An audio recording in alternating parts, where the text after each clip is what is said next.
যারা ওভারহিট বা অতিরিক্ত তাপমাত্রার জন্য একটু ভয় পান তাদের জন্য একটি সলিউশন হচ্ছে, যেমন আপনার তাপমাত্রা সর্বনিম্ন হয় সাধারণত 37.2 এবং সর্বোচ্চ 37.7 হয়ে থাকে।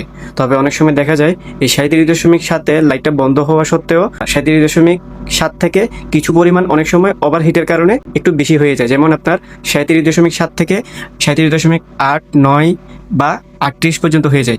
যদি এটি খুব একটা সমস্যা নয়, তারপরও আপনারা এর সমাধান হিসেবে একটা কাজ করতে পারেন। সেটা হলো আপনারা যে ভিতরে লাইটটি ব্যবহার করবেন সেই লাইটটি আপনারা যত সম্ভব কম ওয়াটের ইউজ করবেন। যেমন অনেকে 60 ওয়াটের লাইটটি ব্যবহার করেন, তবে আপনারা 60 ওয়াটের লাইট ব্যবহার না করে বরং 40 ওয়াট অথবা 25 ওয়াটের লাইটটা ব্যবহার করতে পারেন। এটি বিশেষ করে গরমকালের জন্য প্রযোজ্য।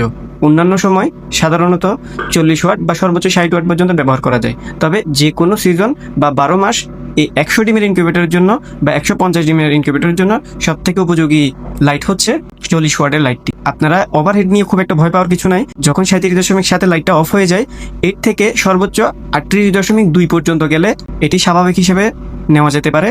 তবে 38.2 বা 3-এর উপরে চলে গেলে তখন সেটা ওভারহিট হিসেবে গণ্য করা হবে। সেক্ষেত্রে আপনারা লাইট একটু কম ওয়াটের ইউজ করবেন, তাহলে আপনার ওভারহিট থেকে এই সমস্যাটা সমাধান হয়ে যাবে ইনশাআল্লাহ।